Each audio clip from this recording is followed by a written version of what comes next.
Frankenstein is a story we all think we know. A mad scientist brings a corpse to life. It's alive! Only to discover that he's created a monster. That's been our mainstream understanding of this classic story. But about a month ago, Guillermo del Toro's stunningly beautiful adaptation of Mary Shelley's Frankenstein had a limited theatrical release and is now on Netflix. And the iconic story was flipped on its head. We got a new look into who the creature really is, a victim of the true monster, his creator, Victor Frankenstein. Aside from being visually impressive and a tour de force of incredible performances and directing, this film has been acclaimed as a faithful adaptation of Mary Shelley's original 1818 novel. Well, it's not. Today we're going to talk about why this film is a visually gorgeous and artistic reimagining of the Frankenstein story originally penned in the 19th century, but it is a poor adaptation. Let's begin. Welcome back to our home. We just watched Frankenstein, so this is a review for Frankenstein. We are both big movie buffs. We work in film and TV, and so this was a particularly special and important movie for us because we just finished the book. So we were really excited to see what Guillermo del Toro was going to do with the movie, and so we just finished watching it. Yes, I am fine with a director taking creative liberties, but I believe that the things that changed between the film, or between the book and the film, were changed to the film's detriment.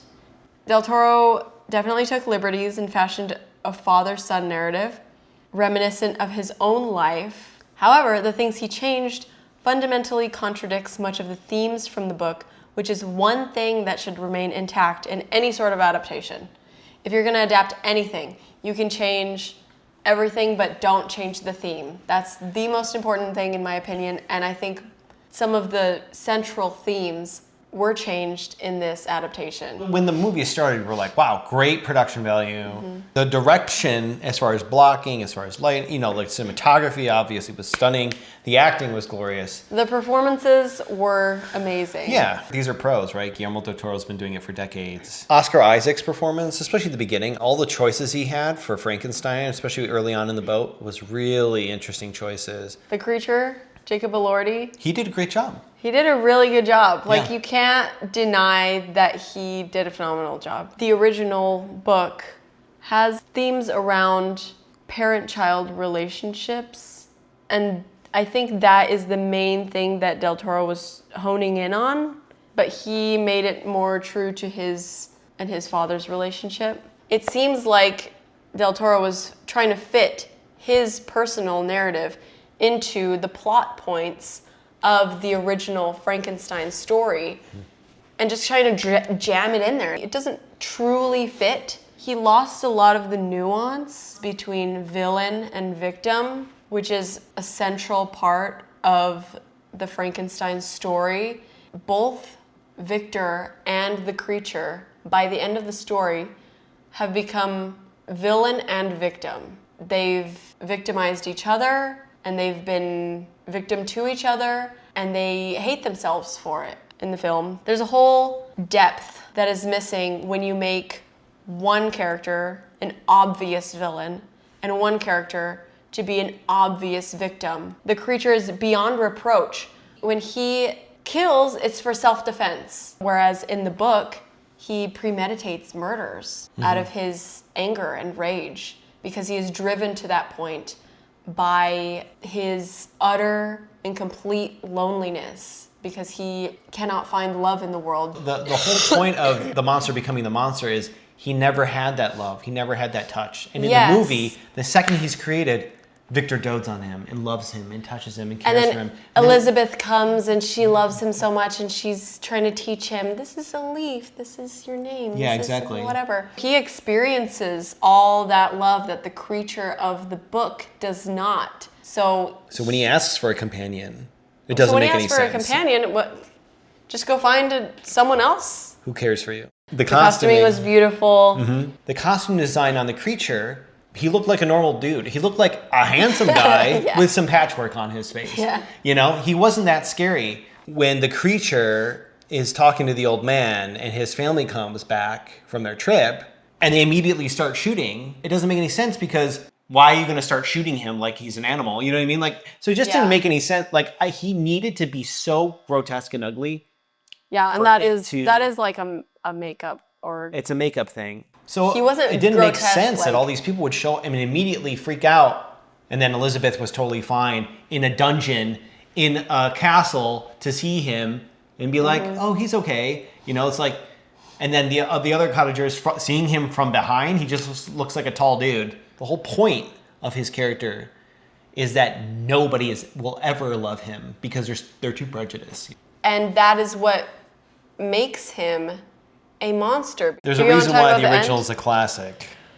Yes, the original still stands the test of time to this day. I mean, you just read it like a couple days ago, and I mean, were because you moved? These stories, I mean, oh, absolutely, way more than the movie. And I don't know if it's just because I just finished the book and I was very fond of it. I tried to come at it with fresh eyes, and when he started changing stuff, I was completely open to it. I was like, cool, give me a good story. Yes, after a while, after getting into the meat of the plot, I was like, okay, let me just take it on its own merit. And even then, it didn't quite hold up. Because like we said, there's these flat characters, jumps in logic, that didn't have any bearing on the story. Look, I understand that from book to film, it's a change in medium, so you gotta change things. Movies do this all the time. I went in expecting it. Right. But the main themes were unnecessarily changed. Yeah. And it made it worse. Like, in the book, you're just craving somebody to hug. Yes, your heart bleeds for him. Bleeding for the creature to be loved.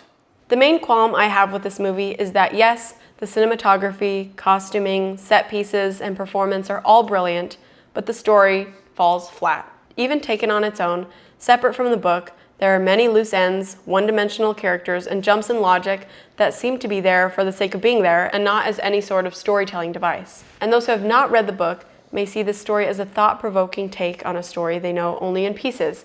How brilliant! The monster is the victim, and the villain is Frankenstein himself.